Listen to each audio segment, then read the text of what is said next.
नमस्कार बच्चों। बैंकिंग अधिकोषण तत्व में आज हम पढ़ने वाले हैं मुद्रा के स्थैतिक और गत्यात्मक कार्यों के बारे में। Static and dynamic functions of money. Karl Born इन्होंने मुद्रा के कार्यों का वर्गीकरण एक अन्य ढंग से किया। अभी तक हमने मुद्रा के 4 प्रकार के कार्य पढ़े थे। प्राथमिक कार्य, सहायक कार्य, फिर हमने पढ़ा आकस्मिक कार्य और बाद में हमने कुछ उसके अन्य कार्य भी पढ़े। लेकिन जो कार्ल बोर्न नाम के विद्वान रहे, इन्होंने मुद्रा के कार्यों का वर्गीकरण कुछ अलग ढंग से करा। इन्होंने 2 वर्ग बनाए, और वो 2 वर्ग कौन कौन से बनाए? एक वर्ग इन्होंने बनाया स्थैतिक कार्य और दूसरा कहा गत्यात्मक कार्य। चलिए हम जानते हैं कि मुद्रा के स्थैतिक कार्य होते क्या हैं। स्टैटिक फंक्शंस कौन कौन से हैं? देखिए, स्थैतिक कार्य वे कार्य हैं जो अर्थव्यवस्था का संचालन करते हैं। अर्थव्यवस्था यानी कि इकोनॉमी, और संचालन तो आप समझते ही हैं, ऑपरेशन। अर्थव्यवस्था का संचालन करने वाले कार्य हैं स्थैतिक कार्य, लेकिन उनमें गति अथवा वेग उत्पन्न नहीं करते। संचालन तो करते हैं लेकिन उनमें गति या वेग उत्पन्न नहीं करते। ठीक है, तो करते क्या हैं ये? इन कार्यों में मुख्यतया मुद्रा के प्राथमिक और गौण कार्य आते हैं। तो देखिए, कार्य तो वही हैं, खाली कैटेगराइजेशन अलग है। ये 2 कैटेगरी कर दी गई, स्थैतिक कार्य और गत्यात्मक कार्य। तो इन्होंने कहा कि मुद्रा के 2 प्रमुख कार्य हैं जो आपने इससे पहले पढ़े थे। वो कौन कौन से हैं? प्राथमिक और गौण कार्य। तो विनिमय का माध्यम, मूल्य का मापक, ये प्राथमिक कार्य हो गए। मूल्य का संचय, स्थगित भुगतान, क्रय शक्ति का हस्तांतरण, ये इस तरह के कार्य जो हैं ये सहायक कार्य या गौण कार्य हो गए। इन्हें परंपरागत, तकनीकी और निष्क्रिय कार्य भी कहा जाता है। ये इनके दूसरे नाम भी हैं। इन्हें आप स्थैतिक कार्य बोलें या परंपरागत कार्य बोलें, तकनीकी कार्य बोलें या निष्क्रिय कार्य बोलें। इन कार्यों को स्थैतिक इसलिए भी कहते हैं क्योंकि सभी देशों तथा सभी प्रकार की अर्थव्यवस्थाओं में इनका स्वरूप एक ही जैसा है। इनमें कोई परिवर्तन नहीं होता, इनका स्थिर स्वभाव है। तो दूसरी कैटेगरी कार्ल बोर्न ने और कौन सी बताई? मुद्रा के गत्यात्मक कार्य। तो ज़रा इन्हें भी सुने। मुद्रा के गत्यात्मक कार्यों के बारे में इन्होंने क्या बताया? इन्होंने कहा कि मुद्रा जो है उसके गत्यात्मक कार्यों से आशय है कि अर्थव्यवस्था को ये गति प्रदान करते हैं। कैसे? ये कार्य आय के स्तर, आय वितरण, रोजगार स्तर, कीमत स्तर, इसको प्रभावित करते हैं। आय का स्तर मतलब आय किसी की कम है या ज़्यादा है, यही आय का स्तर है। आय का वितरण का मतलब है कि अगर किसी देश की आय जो है वो ज़्यादा है और वहाँ पे कुछ लोग बहुत अमीर और बहुत गरीब हैं, तो इसका मतलब वहाँ पर आय का समान वितरण नहीं है। भारत में ये चीज़ बहुत स्पष्ट रूप से दिखती है। दुनिया के जो सबसे अमीरतम व्यक्ति हैं वह भारत के हैं, और जो दुनिया में गरीबी की स्थिति अगर हम देखें तो भारत में अभी भी गरीबों की संख्या इतनी है जितने कि बहुत सारे देश ऐसे हैं जितनी उनकी आबादी उतनी नहीं है।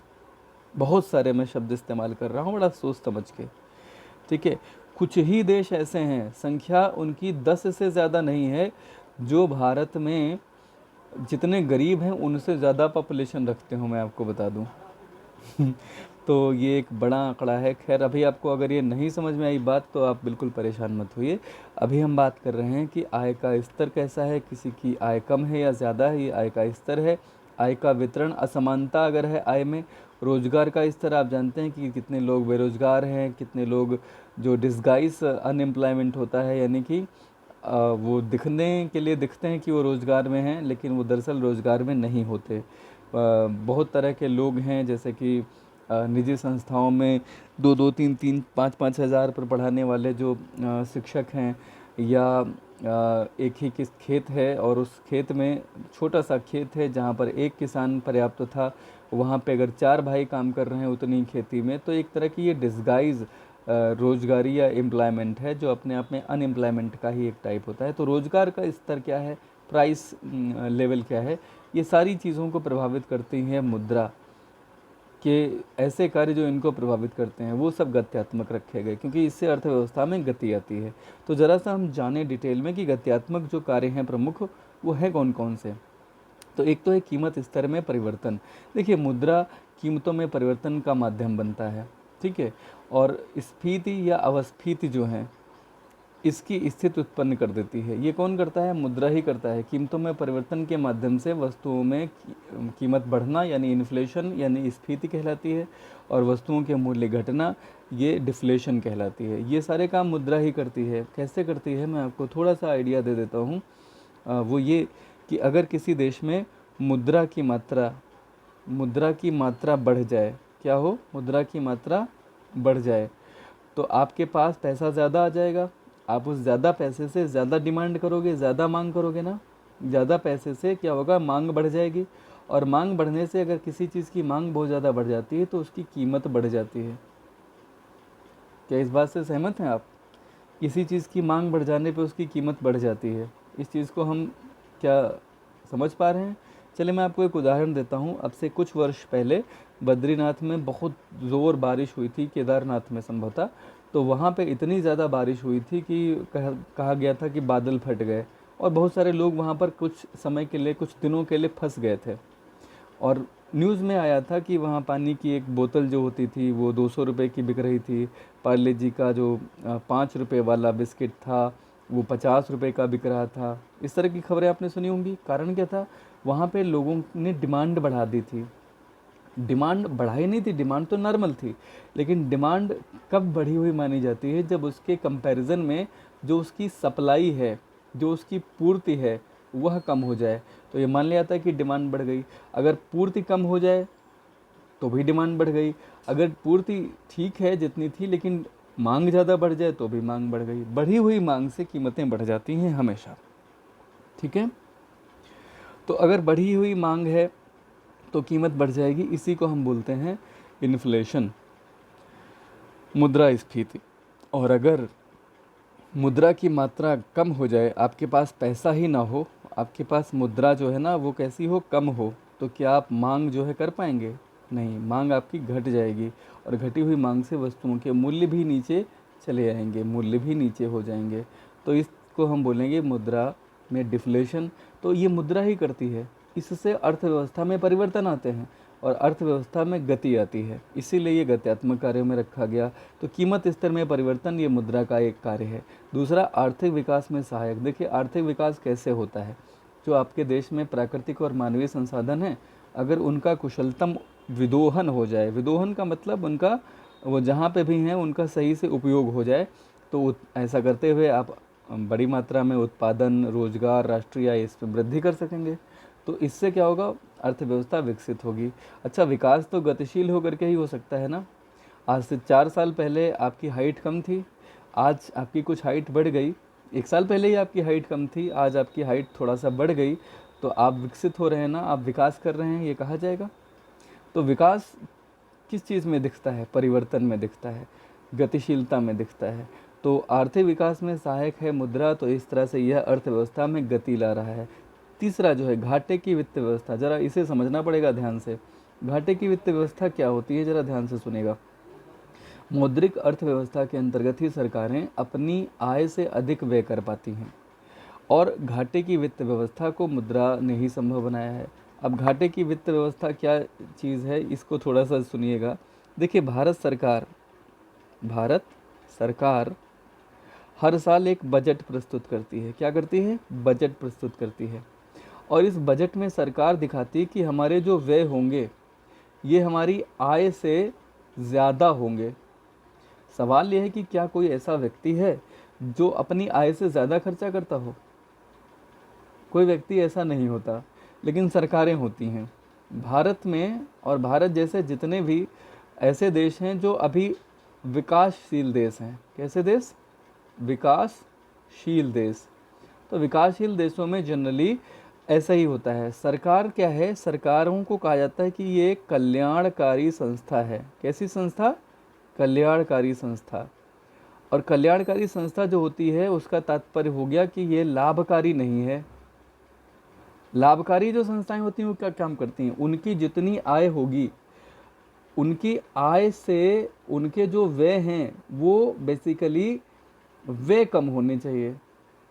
ये लाभकारी संस्थाओं का गुण है। जो लाभकारी संस्थाएं होती हैं उनका गुण है कि उनकी जो आय है वो व्यय से ज़्यादा होनी चाहिए। ठीक है, तभी वो बीच में आय और व्यय का अंतर होता है, वो क्या कहलाता है, लाभ कहलाता है, तभी वो चल पाएंगी।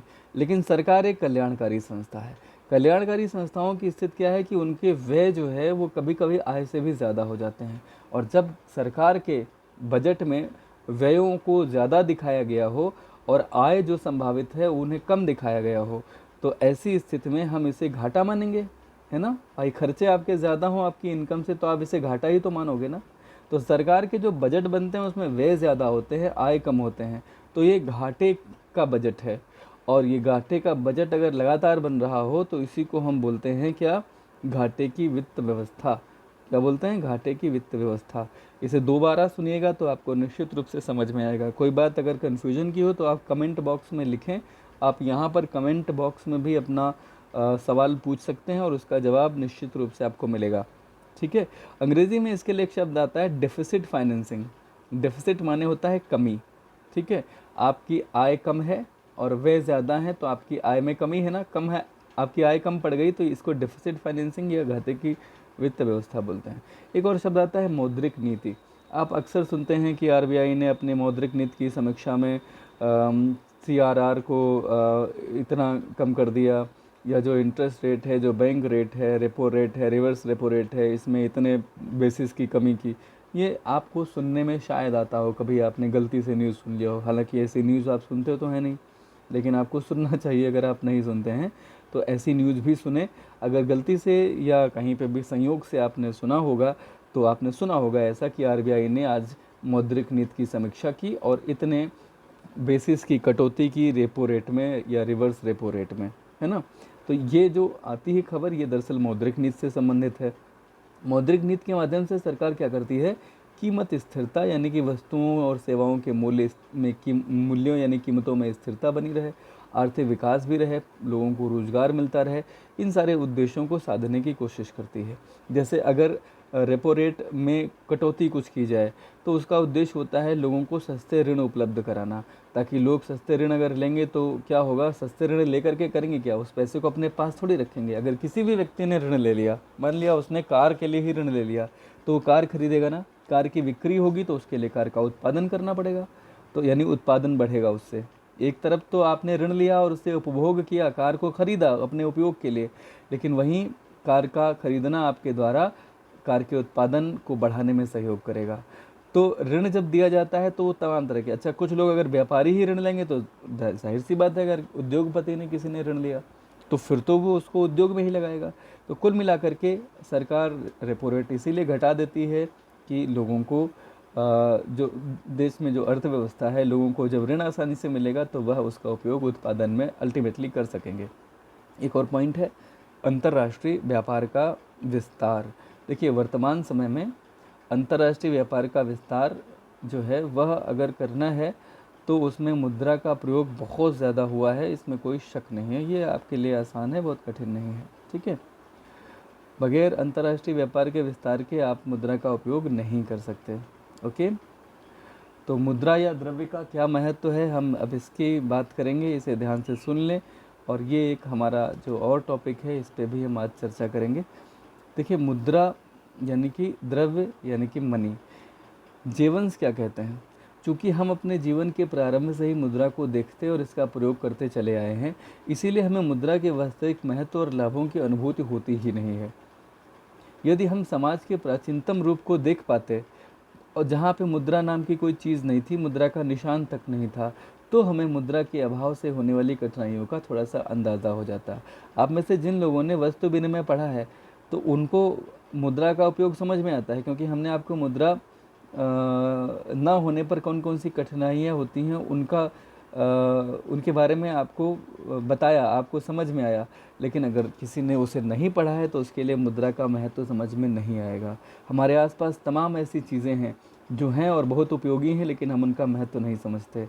जैसे हम सांस लेने के लिए ऑक्सीजन का इस्तेमाल करते हैं, लेकिन हम इसका महत्व तब तक नहीं समझेंगे जब तक कि सांस लेना हमारे लिए कठिन ना हो जाए प्रदूषण के चलते। तो खैर हम मुद्रा की बात कर रहे हैं, तो मुद्रा के अभाव में आर्थिक विकास का क्रम बहुत पीछे चला जाएगा। मुद्रा के आविष्कार के कारण ही जो आर्थिक और सामाजिक उन्नति हुई है वह फिर से प्रारंभिक बिंदु पर पहुंच जाएगी।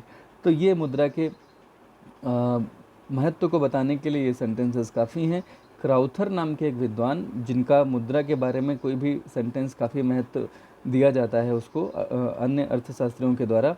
इसको भी सुने, थोड़ा सा धुंधला है, अगर आप ध्यान से सुनने की कोशिश करेंगे, पढ़ने की कोशिश करेंगे तो निश्चित रूप से आपको समझ में आएगा। क्राउथर जो कह रहे हैं उसको सुनने और समझने की ज़रूरत है।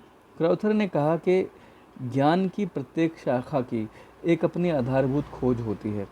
जो महत्व यंत्र शास्त्र में पहिए का रहा, जो महत्व विज्ञान में अग्नि का तथा राजनीति में मत का रहा, मत मतलब वोट, वही स्थान मनुष्य के आर्थिक जीवन में मुद्रा का के आविष्कार का है।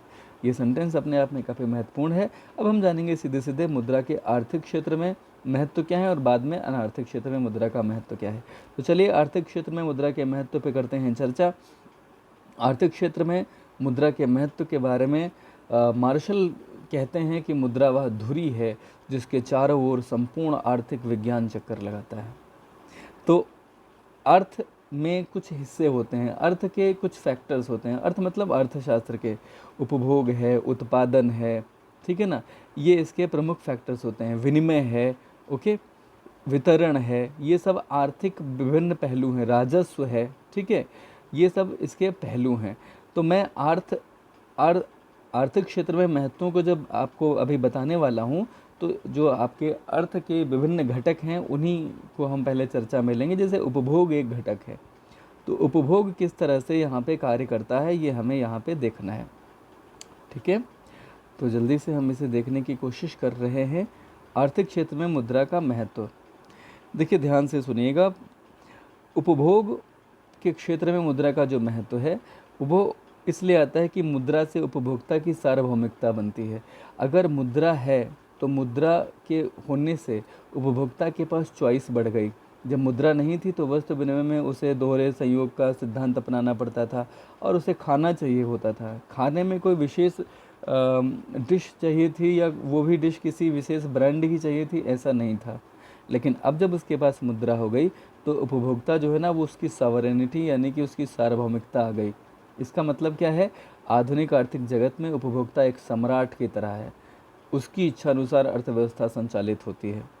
वास्तव में मुद्रा के कारण ही उपभोक्ता की सार्वभौमिकता बनी है।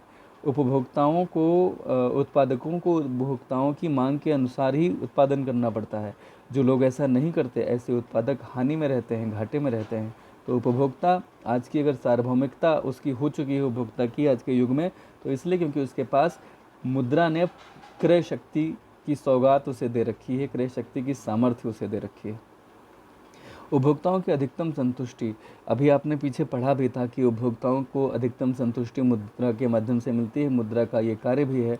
तो मुद्रा की मात्रा उपभोक्ता की आय और वस्तुओं की कीमतों पर, उपभोग की मात्रा जो है ना, वो उपभोक्ता की आय कितनी है और वस्तुओं की कीमतें कितनी हैं, इस पर निर्भर करता है। आपकी आय अगर कम है तो आप सोने की अंगूठियाँ नहीं खरीदेंगे, हीरे की बिल्कुल भी नहीं खरीदेंगे। लेकिन अगर आपकी बहुत ज़्यादा आय है तो आप हीरे की अंगूठियाँ ढेर सारी पहने होंगे और ऐसा करके ही अपना स्टैंडर्ड दिखाने की कोशिश कर रहे होंगे। तो उपभोग की मात्रा आपकी आय उपभोक्ता के तौर पे और वस्तुओं की कीमतों पर निर्भर करती है। उपभोक्ताओं को आय मुद्रा के रूप में ही तो मिलती है। मुद्रा द्वारा उपभोक्ता अपनी इच्छा अनुसार बाज़ारों और विभिन्न स्थानों से विभिन्न वस्तुएं और सेवाएं खरीद सकते हैं। फिर वस्तुओं की कीमतें मुद्रा से ही व्यक्त की जाती हैं। मुद्रा की सहायता से उपभोक्ता अपनी आय को समसीमांत उपयोगिता नियम के अनुसार ही प्रयोग करते हुए अधिकतम संतुष्टि प्राप्त करते हैं। ये हम पहले भी पढ़ चुके हैं। अच्छा, मुद्रा ही एक ऐसी चीज़ है जिसमें संचय का गुण होता है, तो ये बचत करने की सुविधा देता है उपभोक्ता को। तो ये तो महत्व रहे उपभोग के क्षेत्र में। उत्पादन के क्षेत्र में मुद्रा का क्या महत्व है, चलिए अब इस पर भी कुछ हम चर्चा करते हैं। देखिए, उत्पादन जो है ना, उत्पादन करने के लिए आपको मुद्रा कुछ इस तरह से सहायता करती है। जैसे उत्पादन संबंधी जो साधन हैं, भूमि, श्रम, पूंजी, इनको जुटाने के लिए आपको क्या करना पड़ता है, भूमि पे आपको किराया देना पड़ता है। किस रूप में देते हैं, पूंजी के रूप में। श्रमिकों को पारिश्रमिक देना पड़ता है, किस रूप में देते हैं, मुद्रा के रूप में, सॉरी, ठीक है ना। भूमि का किराया मुद्रा के रूप में, श्रमिकों को पारिश्रमिक मुद्रा के रूप में, पूंजी पर ब्याज मुद्रा के रूप में। तो इस तरह से जब आप मुद्रा के रूप में इनके प्रतिफल दे देते हैं उत्पादन के संसाधनों के, तो आपको ये जुट जाते हैं, ये आपको अवेलेबल हो पाते हैं। तो पहली बात, उत्पादन के साधनों को मुद्रा के माध्यम से ही जुटाया जा सकता है। दूसरी बात, उत्पादन के साधनों को उत्पादकता का अनुमान लगाने में सहायता मिलती है। उत्पादन के साधनों को उत्पादकता का अनुमान लगाने में सहायक करती है मुद्रा। ठीक है, कि आपने जो भी वस्तु बनाई, उसमें जो भी उत्पादन के साधन लगे, उन पर कितना खर्चा आया, जब वह बिकेगा तो क्या वह उससे ज़्यादा बिकेगा? अगर हाँ, तो ही आप उस वस्तु का उत्पादन करेंगे। पता लगे आपने कोई वस्तु बनाई, मान लिया आपने घर पे कोई फेवरेट डिश बनानी शुरू की, और मान लेते हैं आपने एक थाली खाना बनाना शुरू किया। जैसे कि एक थाली खाना कोई बैचलर मान लिया बनाए, और उससे उसका खर्चा मान लेते हैं आया 250 रुपया। तो बेहतर है कि वो किसी रेस्टोरेंट में जाकर के खाना खा ले। महत्वपूर्ण क्या है? महत्वपूर्ण ये है कि उत्पादन के संसाधनों पर जितना खर्चा आया, आप उस वस्तु, जो भी उन संसाधनों से वस्तु बनी है, उसकी बाज़ार में उसका मूल्य क्या है, और ये सब मुद्रा के माध्यम से ही तय किया जा सकता है। तीसरा और है कच्ची सामग्री, यंत्र, मशीन, इनको खरीदना है तो भी मुद्रा चाहिए। ऋण लेना है, मुद्रा के माध्यम से ही मिलता है आसानी से। लागत का अनुमान लगाना है, मुद्रा में ही तो लगाओगे। पूंजी की गतिशीलता तथा उत्पादकता, मुद्रा में अगर पूंजी उपलब्ध है तो वो कहीं पे भी लाई ले जाई आसानी से जा सकती है, और उससे उत्पादकता बढ़ जाती है पूंजी की। बड़े पैमाने पर उत्पादन करने में सहायक, बड़े पैमाने पर आपको ज़्यादा पूंजी चाहिए। ज़्यादा पूंजी जल्दी से मुद्रा के माध्यम से ही इकट्ठा हो सकती है, क्योंकि मुद्रा ही पूंजी में गतिशीलता बढ़ाती है। वस्तुओं की बिक्री में सहायक, बिल्कुल बिक्री अगर आपको करनी है तो मुद्रा चाहिए। बाजार के विस्तार से लाभ, बाजार का विस्तार मुद्रा कर देती है। अगर मुद्रा ना हो तो बाजार स्थानीय हो करके सिमट जाएगा। मुद्रा ने ही बाजार को अंतर्राष्ट्रीय किया। श्रम विभाजन और विशिष्टीकरण के लाभ, बिल्कुल मुद्रा के माध्यम से आप लोगों को ज़्यादा पे कर सकते हैं, और इससे क्या होगा, श्रम का विभाजन होता है, और स्पेशलाइजेशन का लाभ भी मुद्रा दिलाती है। बैंकिंग तथा साख सुविधाएं भी जाहिर सी बात है मुद्रा के अस्तित्व के बिना संभव नहीं है। तो पीगू ने एक बढ़िया बात कही कि आधुनिक विश्व में उद्योग मुद्रा रूपी वस्त्र धारण किए हुए हैं। उद्योग को किसके वस्त्र मिले हैं? मुद्रा रूपी वस्त्र। तो कुल मिलाकर के एक पॉइंट आपने उत्पादन के क्षेत्र में छोटे छोटे जाने। इसके बाद में इन्होंने आगे बताया हुआ कि सामूहिक उत्पादन को ये संभव बनाता है। सामूहिक का मतलब होता है कि उत्पत्ति के सभी संसाधनों को इकट्ठा करके मुद्रा सामूहिक उत्पादन को संभव बना देती है। ठीक है। पूंजी को गतिशीलता प्रदान करना, तो पूंजी को गतिशीलता, जाहिर सी बात है मुद्रा के माध्यम से पूंजी एक स्थान से दूसरे स्थान पर लाई जा सकती है। और जब गांव में किसी सेठ जी के यहाँ उनकी जो सेठानी है, उनके घर में बक्से में मान लिया 5 लाख रुपए रखे हैं, तो वो रखे ही रहेंगे ना वहाँ। अगर वहाँ से वो आपके यहाँ तक आने हैं लखीमपुर में, जहाँ पे कोई व्यापारी अपनी एक फैक्ट्री लगा करके मान लिया वो ब्रेड का उत्पादन करता है, तो ऐसी स्थिति में वो 5 लाख रुपए अगर वहाँ से यहाँ तक आ सकें तो कैसे आएंगे? मुद्रा के रूप में ही तो आएंगे। तो वो गतिशील हो गए। अगर वो गतिशील होकर के लखीमपुर तक आ सके, बैंक में आ गए, तो बैंक उस व्यापारी को जिसके पास ब्रेड की फैक्ट्री या बेकरी की फैक्ट्री लगी हुई है, वो उनकी मदद कर सकता है। बैंक उन्हें ऋण देगा, तो वो पूंजी में उत्पादकता बढ़ जाएगी। तो ये मुद्रा से ही संभव हुआ ना। श्रम का विभाजन विशिष्टीकरण में अभी बता चुका था, इसके बारे में आप पढ़ेंगे समझ में आ जाएगा। बड़े लेवल पे अगर उत्पादन करना है तो आपको बड़ी मात्रा में पूंजी चाहिए, उसके लिए गतिशीलता मुद्रा देगी। तो ये हो गए उत्पादन के क्षेत्र। विनिमय के क्षेत्र में महत्व को भी हम जल्दी से जानते हैं। विनिमय का जो क्षेत्र है, उसमें वस्तु विनिमय की कठिनाइयों का इसने निराकरण कर दिया है। वो कौन कौन सी कठिनाइयाँ होती हैं आपको पता है। बाज़ारों का उदय हुआ। देखिए, पहले बाज़ार स्थानीय लेवल पे थे, मुद्रा के आने से नए नए बाज़ार उदित हुए और विकसित हुए। मूल्य संयंत्र का आधार, मूल्य का संयंत्र जरा सा समझ लीजिएगा। मुद्रा आधुनिक बाजार व्यवस्था का आधार है। वस्तुओं तथा सेवाओं के क्रय विक्रय के लिए उनके मूल्य को मुद्रा में ही व्यक्त किया जाता है। इस प्रकार मुद्रा ही मूल्य संयंत्र है, यानी कि प्राइस मैकेनिज्म है। ठीक है। व्यापार तथा वाणिज्य का विस्तार, मुद्रा ने ही उत्पादकों, थोक व्यापारियों, फुटकर व्यापारियों, उपभोक्ताओं के मध्य वस्तुओं और सेवाओं का आदान प्रदान किया है। इससे मुद्रा ने बड़ी आसानी उत्पन्न कर दी है। तो व्यापार और वाणिज्य का विस्तार हुआ है। भावी यानी फ्यूचर के जो ट्रेड होते हैं ना, उनका भुगतान मुद्रा के माध्यम से आसानी से हो पाता है। और आधुनिक युग में जो साख व्यवस्था बन पड़ी है, ये मुद्रा के बिना तो असंभव थी, है ना। विदेशी व्यापार को भी मुद्रा ने संभव बनाया है, क्योंकि अगर मुद्रा ना होती तो विदेशों से आप गाय भैंस बकरियां लेकर के थोड़ी यहाँ आ जाते, ना उनके घर संपत्ति परिवार या बड़ी मशीनें लेकर के यहाँ आ सकते थे। वितरण के क्षेत्र में मुद्रा ने तो बहुत सहयोग किया। कैसे किया, जल्दी से जानते हैं। राष्ट्रीय आय का वितरण मुद्रा के माध्यम से होता है, ये हमने पहले ही कई बार पढ़ा। पूंजी के माध्यम से ही भूमिपति को लगान, पूंजीपति को ब्याज, श्रमिक को मजदूरी, संगठनकर्ता को वेतन और उद्यमी को लाभ मिलता है। तो इस तरह से पूरे देश में राष्ट्रीय आय का वितरण होता है। मुद्रा के माध्यम से ही राष्ट्रीय आय कितनी है और प्रति व्यक्ति आय कितनी है, इसकी गणना हो पाती है। इसी के माध्यम से राष्ट्रीय कल्याण में वृद्धि होती है, क्योंकि राष्ट्रीय कल्याण अगर करना है तो आपको देखना पड़ेगा कि आय का समान वितरण है कि नहीं है, और ये मुद्रा के माध्यम से ही मापा जा सकता है। राजस्व का मतलब होता है टैक्स या पब्लिक फाइनेंस। तो राजस्व कैसे इकट्ठा होता है, सरकार किसी के ऊपर टैक्स लगाती है तो घोड़े या बकरी या गधे के रूप में थोड़ी लगाती है, मुद्रा के रूप में ही लगाती है ना। तो कराधान यानी टैक्सेशन कितना लगेगा, तो कितना मुद्रा के रूप में टैक्स वसूल होगा, मुद्रा के अलावा कोई और रूप है क्या। सार्वजनिक व्यय कितना होगा, सरकार मुद्रा का ही उपयोग करती है। सार्वजनिक ऋण सरकार मुद्रा के रूप में ही लेगी। सरकारी बजट भी मुद्रा के रूप में बनाएगी। घाटे की वित्त व्यवस्था भी मुद्रा के बिना संभव नहीं है, ठीक है ना। पूंजी के निर्माण का आधार है मुद्रा। ये मुझे नहीं लगता कि समझना कोई बहुत कठिन है। देखिए, बगैर मुद्रा की सहायता के पूंजी इसलिए नहीं हो सकती क्योंकि पूंजी का निर्माण होता है बचत से, और बगैर मुद्रा के बचत की कल्पना ही नहीं की जा सकती है। शॉर्ट टर्म की जो बचत होती है, लॉन्ग टर्म में पूंजी बनती है। क्या इस बात से आप सहमत हैं? बिल्कुल सहमत होना ही पड़ेगा। तो मुद्रा जो है वो पूंजी का आधार है। पूंजीवाद का आधार भी मुद्रा है डेफिनेटली, क्योंकि जब पूंजी का निर्माण मुद्रा से होगा तो पूंजीवाद भी आएगा। औद्योगिक विकास का आधार है, बगैर पूंजी के उद्योग नहीं हो सकते। तो इस तरह से औद्योगिक विकास का आधार भी हुआ मुद्रा। अनार्थिक क्षेत्र में मुद्रा का क्या महत्व है, इसे हम कल जानेंगे। आज के लिए इतना ही। बहुत बहुत धन्यवाद। वीडियो को बार बार सुनें, और अगर आपको कहीं पे इसमें कोई सुझाव या सुधार के लिए आपको लगता है कि अपनी बात आप कहना चाहते हैं, तो निसंकोच कमेंट बॉक्स में करें। वीडियो को लाइक और सब्सक्राइब करने की कोई ज़रूरत नहीं है, उसके लिए ये वीडियो नहीं बनाया जाता। हाँ, आप अपनी बात इसमें ज़रूर बताएं। अगर आपको ये लगता है कि इसमें ये कमी रह गई है, ये सुधार किया जाना चाहिए, तो वो बताएं, ताकि छात्रा हित में आपके सुझावों का उपयोग किया जा सके। बहुत बहुत धन्यवाद।